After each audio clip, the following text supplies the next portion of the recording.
A história que eu trago hoje é O Furo do Barco.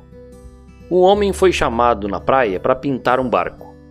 Trouxe ele tintas, pincéis, e ele começou a pintar o barco com um vermelho muito bonito, muito brilhante, porque ele foi contratado para fazer essa pintura. Enquanto ele pintava, ele viu que a tinta estava passando pelo fundo do barco, e ele percebeu então que havia um vazamento. Tinha um furo, esse barco tinha um furo, e ele decidiu consertar esse furo. Quando ele terminou a pintura, ele recebeu o seu pagamento e ele foi-se embora. No dia seguinte, o proprietário do barco procurou o pintor e lhe presenteou com um belo cheque, um valor muito alto. E o pintor ficou muito surpreso com aquilo. E ele disse: "O senhor já me pagou pela pintura do barco?" Mas o dono do barco respondeu: "Mas isso não é pelo trabalho da pintura, é por você ter consertado o vazamento que tinha no meu barco." E o pintor disse: "Ah, mas foi um serviço tão pequeno, algo tão insignificante, nem precisa pagar." E o dono do barco disse: "Meu caro amigo, você não compreende? Deixe eu lhe contar o que aconteceu.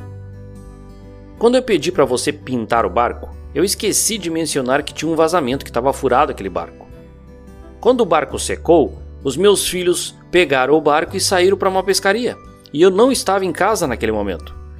Quando eu voltei e notei que haviam saído com o barco, eu fiquei desesperado, pois eu me lembrei que o barco tinha um furo, e imaginei catástrofes imaginei muita coisa ruim. Imagino o alívio que quando eu vi os meus filhos retornando sãos e salvos.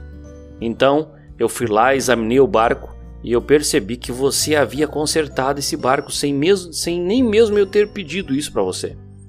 Percebe agora o que você fez? Você salvou a vida dos meus filhos.